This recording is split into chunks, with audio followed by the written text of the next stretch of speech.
کیا اسلامی حکومت کی ہر جنگ جہاد فی سبیل اللہ؟ اسلامی حکومت صحیح معنی میں اسلامی حکومت اگر ہوگی تو وہ اسلام کی توسیع کے لیے ہی جنگ کرے گی، اور وہ جہاد فی سبیل اللہ ہوگا، قتال فی سبیل اللہ ہوگا۔ جیسے کہ جب صحابہ کرام نے خلافت راشدہ میں جہاد کیا ہے تو چونکہ انہوں نے خود اپنے ہاں اسلامی نظام مکمل طور پہ نافذ کیا ہوا تھا، تو وہ اسلام اور جاتے بھی تو یہ پیش کرتے تھے کہ پہلے ہم اسلام کی دعوت دیتے ہیں، آپ قبول کر لیں، ہمارے بھائی ہیں برابر کے، ہمیں کوئی نہیں آپ سے خراج چاہیے، کچھ نہیں چاہیے، اسلام لے آئے۔ تو جیسے ہم یہ نہیں کہیں گے ہم سینئر مسلمان ہیں اور تم جو ہے جونیئر مسلمان ہو، لہذا ہمارے حقوق زیادہ تمہارے کا، کچھ نہیں، تم ہمارے بھائی ہو گے، بالکل برابر کے ہو۔ لیکن اگر یہ نہیں ہے تو اگر تم رہنا چاہتے ہو یہودی یا نصرانی یا مجوسی جو بھی، تو پھر رہو، لیکن تمہیں جزیہ دینا پڑے گا، یؤتوا الجزیۃ عن ید وہم صاغرون، ہاتھ سے جزیہ پیش کرو اور چھوٹے بن کر رہو، اسلام کی بالادستی کو قبول کر لو، ورنہ پھر میدان جنگ میں آؤ تو قتال ہے۔ تو یہ یقیناً سارا کا سارا قتال فی سبیل اللہ تھا، انہی شرائط کے تحت تھا۔ الجماعت سے متعلق تمام احادیث کو بعض علماء مسلمانوں کی حکومت سے متعلق قرار دیتے ہیں کیونکہ ان میں سیاسی اقتدار السلطان کا ذکر ہے، اس طرح باقی تمام حدیثیں ریلیونٹ ہو جاتے ہیں۔ آپ الجماعت سے اسلامی حکومت مراد نہ لینے کے بارے میں کیا دلائل دیں گے؟ میں بھی اسلامی حکومت ہے تو اسے الجماعت کہوں گا، میں اس کی نفی نہیں کرتا، لیکن اگر اسلامی حکومت نہیں ہے تو آسمان سے ٹپک پڑے گی یا جد و جہد سے آئے گی، محنت سے آئے گی، کوشش سے آئے گی، اس کوشش کے لیے جماعت لازمی ہے اور اس کے امیر سے بیعت ہوگی، اللہ اللہ خیر صلی اللہ، کوئی اس میں اشکال ہے ہی نہیں۔ ہاں جب حکومت قائم ہوگی خلافت راشدہ میں الجماعت، وہی حکومت الجماعت ہے، لیکن آج وہ کون سی حکومت ہے کہ جسے الجماعت آپ کہہ سکیں؟ جیسے پوری امت کو کہہ دیتے ہیں ایک جماعت ہے، بھائی کون امیر ہے اس کا؟ کوئی امیر نہیں ہے، یہ تو افراد ہے، گروہ ہے، انبوہ ہے، ہجوم مومنہ ہے، اس کی تو کوئی جماعت کی شکل تو ہے نہیں۔ تو یہ در حقیقت جو لوگ ان کھکیر سے بچنا چاہتے ہیں، اقامت دین کی جد و جہد سے کنی کترا کے وہ جنت میں داخل ہونا چاہتے ہیں ٹھنڈے ٹھنڈے، یہ ان کے اعتراضات ہیں۔ وہ میں نے عرض کیا نا، اگر جماعت جو ہے اتنی بڑی تیار ہو جائے، جماعت ان لوگوں کی ہو جو ان مرحلوں کو طے کر چکی ہو، تو پھر وہ یہ کہ سول ڈسوبیڈینس ہے، گھیراؤ ہے، جس کو آپ کہتے ہیں پکیٹنگ ہے، آپ سڑکوں پر آئیں، بلاک کریں سسٹم، لگان دینے سے انکار کریں، یہ سارے ذریعے موجود ہیں جس سے کہ وہ ایکٹیو ریزسٹنس شروع ہو جائے گی۔ مقبوضہ کشمیر میں مصروف عمل جہادی تنظیموں کے بارے میں آپ کی کیا رائے؟ میں اپنی رائے پیش کر چکا ہوں، میرے نزدیک وہ جہاد حریت کا فریضہ سر انجام دے رہے ہیں۔ البتہ کوئی شخص ایسا ہو سکتا ہے ان کے دل میں، جس کے دل میں واقعتاً اللہ تعالیٰ کی دین ہی کو قائم کرنے کا جذبہ ہو اور وہ خود بھی شریعت پر پوری طریقے سے کاربند ہو، انفرادی سطح پر وہ جہاد فی سبیل اللہ کا جو ہے وہ ثواب اللہ کے ہاں حاصل کر لے، یہ بالکل دوسری بات ہے۔ لیکن بحیثیت مجموعی جو افغانستان میں ہوا وہ جہاد حریت تھا، جو کشمیر میں ہو رہا وہ جہاد حریت ہے۔ اس میں کوئی شک نہیں کہ اگر کوئی مسلمانوں کی حکومت ہے تو اس کے تحت جو ہے اگر کوئی جہاد حریت بھی ہے تو منظم اسی حکومت کے تحت ہونا چاہیے، کسی نظام کے تحت ہونا چاہیے۔ لیکن یہ کہ اگر کسی علاقے کے مسلمان اپنے حقوق اور حریت کی حصول کے لیے جہاد کر رہے ہوں اور کسی اور دوسرے ملک کا مسلمان وہاں جا کر ان کی مدد کرے تو اس میں کوئی حرج نہیں، کوئی قباحت نہیں، کوئی رکاوٹ شریعت میں موجود نہیں ہے، وہ اس کا اجر و ثواب اللہ کے ہاں پائے گا۔ لیکن یہ سب جہاد فی سبیل اللہ کا کھاتا نہیں ہے۔ اصل بات جو ہے وہ اس کو سمجھنا اس بات کو ہے کہ جہاد فی سبیل اللہ کیا ہے اور کیا نہیں ہے۔ دیکھیے میں نے جو بات بیان کی کہ اگر وہ اس وقت جو اٹھے تھے تو وہ امن قائم کرنے کے لیے، اس لیے کہ پورا افغانستان جو ہے بدامنی کی وجہ سے سخت تنگ آ چکا تھا، لیکن چونکہ وہ علماء تھے یا جو طلباء تھے دین کے، لہذا جب ان کو اللہ نے اقتدار دیا، الذین مکناہم فی الارض اقاموا الصلاۃ وآتوا الزکاۃ وامروا بالمعروف ونہوا عن المنکر، اس کے اوپر وہ عمل پیرا ہے، اس لیے حکومت اسلامی ہے۔ البتہ یہ ان مراحل سے نہیں گزری کہ پہلے کو وہ دعوت دی گئی ہو، اس دعوت کو قبول کر کے پھر اپنی ذاتی زندگیوں میں انقلاب لانے کے بعد لوگ جو ہے شریک ہوئے ہوں اور انہوں نے پھر جو ہے وہ جہاد، اس دعوت سے اس مرحلے سے نہیں گزرے۔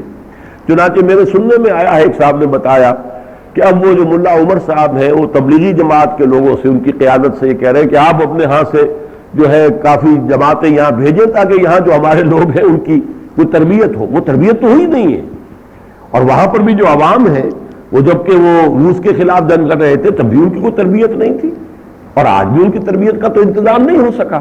وہ تو ایک ہنگامی سی صورتحال میں وہاں پر یہ شکل بن گئی. اللہ نے کچھ لوگوں کے ہاتھ میں حکومت دے دی ہے، وہ چونکہ علماء ہیں اور وہ اللہ کے دین کے ساتھ اخلاص کا تعلق رکھتے ہیں، انہوں نے وہاں پر شریعت نافذ کی ہے.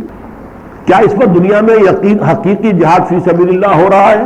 یقیناً ہو رہا ہے. جو دعوت، جو تحریکیں چل رہی ہیں اور دین کی دعوت دوسری منزل میں ہے، لیکن جن کا ہدف اقامت دین ہے. اگرچہ ابھی وہ مرحلہ نہیں آیا، قتال کا مرحلہ نہیں آیا، لیکن جیسا کہ میں نے عرض کیا تھا، ہدف وہی اگر ہے تو ابتدائی 2 منزلیں بھی در حقیقت وہ جہاد فی سبیل اللہ کی منزل ہے. اللہ تعالی ہمیں بھی توفیق دے، اور ہمیں اللہ نے جو توفیق دی ہے ہم اپنے انداز میں جہاد فی سبیل اللہ کے اندر ہیں. سوال یہ ہے کہ پہلے بھی آپ نے جہاد کے متعلق گفتگو کی ہے. پہلے آپ اسلام کے 5 ارکان بیان کرتے تھے اور ایمان کے 2 ارکان یقین قلبی اور جہاد بیان کرتے تھے. اس مرتبہ آپ نے اسلام کے 7 ارکان بیان کیے ہیں. ایک عالم دین نے ایمان کے ارکان حدیث جبرائیل کے حوالے سے ایمان باللہ، رسالت، فرشتوں پر، کتابوں پر، یہ ٹھیک ہے، وہ ایمان کی تفصیل ہے، ایمان کے ارکان نہیں، وہ ایمان کی تفصیل ہے. اللہ پر، آخرت پر، یوم آخر پر، یہ ایمان کی تفصیل ہے. لیکن در حقیقت آج میں نے اسلام کے 7 ارکان نہیں کہے، یہ تو آپ غلط بات کہہ رہے ہیں. میں نے تو بہت زور دے کر کہا تھا کہ اسلام کے ارکان میں کوئی اضافہ نہیں کر سکتا، وہ 5 ہی ہیں جو محمد الرسول اللہ نے معین کر دیے. البتہ اس کے بعد اگلی منزل ہے ایمان کی. اگلی منزل پر بھی یہ 5 تو چلیں گے. ظاہر بات ہے کہ میں نے پہلے واضح کر دیا تھا، ہر مومن مسلم تو ہے، یہ تو ہو ہی نہیں سکتا کہ مومن اور مسلم نہ ہو. ہر مسلم مومن نہیں ہے، لیکن ہر مومن تو مسلم ہے. تو اس کے ہاں وہ 5 ارکان تو ہے. اب 2 ارکان خاص جو ایمان کے ساتھ متعلق ہے، جب ان کا اضافہ ہوگا، یعنی یقین دل میں، ثم لم یرتابوا والا ایمان، اور جہاد عمل میں، تو اب گویا کہ 5 + 2 7 ارکان ہو گئے. ایک بندہ مومن کے اعتبار سے اگر کہیں گے تو یوں کہا جا سکتا ہے، یا خصوصی ارکان جو ایمان کے ہیں وہ 2 ہیں، جو ایڈیشنل ہے، خصوصی ہیں، اور وہ ہے یقین دل میں اور عمل میں جہاد. یہ بات سمجھ لیجئے، اصل میں اسی آیہ مبارکہ میں جو میں نے آیت نمبر 14 نوٹ کی تھی آپ کے سامنے بیان، اس میں چونکہ دوسرا حصہ میں نے نہیں چھیڑا تھا کہ ایک بحث جو ہے دوسری طرف نکل جاتی. جب یہ فرمایا کہ یہ لوگ جو ایمان کا دعویٰ کر رہے ہیں یہ تو غلط ہے، قالت الاعراب آمنا قل لم تؤمنوا ولکن قولوا اسلمنا ولما يدخل الايمان في قلوبكم. اس کے بعد فرمایا وَإِن تُطِيعُوا اللَّهَ وَرَسُولَهُ لَا يَلِدْكُم مِّنْ أَعْمَالِكُمْ شَيْئًا. اگر تم اللہ اور اس کے رسول کی اطاعت کرتے رہو گے، جب تم نے اسلام اختیار کر لیا، اسلام کے معنی اطاعت ہے، تو اگر اسلام میں بھی مخلص ہو تو اللہ تعالیٰ تمہارے اعمال کو قبول کر لے گا. یہ توقع دلائی، اور ساتھ ہی یہ کہ اگر انسان واقعتاً پوری طرح اطاعت کرے گا تو ممکن نہیں ہے کہ کچھ عرصے میں اس کے دل میں ایمان پیدا نہ ہو جائے، اس لیے کہ اطاعت سے بھی ایمان پیدا ہوتا ہے. چنانچہ اس سورہ مبارکہ کی اگلی آیتوں میں یہی ہے کہ اللہ تعالیٰ نے تمہیں ایمان کے راستے پر ڈال دیا ہے. بل اللہ یمن علیکم ان ہداکم للایمان ان کنتم صادقین. اگر تم اسلام میں بھی سچے ہو اور اسلام پر کاربند رہو گے تو یہ ایمان کے راستے پر تم پڑ گئے ہو، ایمان کی منزل تک پہنچ جاؤ گے. یہ ہو نہیں سکتا کہ انسان اللہ اور اس کے رسول کی کامل اطاعت کرتا رہے اور ایمان پیدا نہ ہو. وہ ایمان جب پیدا ہوگا تو یقیناً جہاد بھی پیدا ہو جائے گا. بس اب اسی پر ختم کر رہے ہیں، دعا مانگ لیجیے. الحمدللہ الذی ہدانا لہذا وما كنا لنهتدی لولا ان ہدانا اللہ. کل حمد، کل ثنا، کل تعریف اللہ کے لیے ہے جس نے ہمیں ہدایت عطا فرمائی، اور ہم ہرگز ہدایت یافتہ نہ ہو سکتے اگر وہی ہمیں ہدایت نہ دیتا. ربنا لا تزغ قلوبنا بعد إذ هديتنا وهب لنا من لدنك رحمة إنك أنت الوهاب. اے اللہ جو ہدایت تو نے عطا فرمائی ہے، جو حقیقت پر منکشف کی ہے، اے اللہ اب اس پر عمل کرنے کی توفیق عطا فرما. اب ہمارے دلوں کو اس سے انحراف کرنے سے روک دے. اے اللہ تیرے نبی نے ہمیں بتایا ہے کہ تمام انسانوں کے دل تیری 2 انگلیوں کے مابین ہیں، تو جدھر چاہتا ہے پھیر دیتا ہے. ہمارے دلوں کو ایمان حقیقی کی طرف، جوش جہاد کی طرف، ذوق شہادت کی طرف پھیر دے. اللہم وفقنا لما تحب وترضى. اللہم وفقنا ان نجاہد فی سبیلک باموالنا وانفسنا. اللہم ارزقنا شہادتا فی سبیلک. اللہم ربنا تقبل منا انک انت السمیع العلیم وتب علینا انک انت التواب الرحیم. اللہم اغفر لنا ولاخواننا الذین سبقونا بالایمان ولا تجعل فی قلوبنا غلا للذین آمنوا ربنا انک رؤوف رحیم.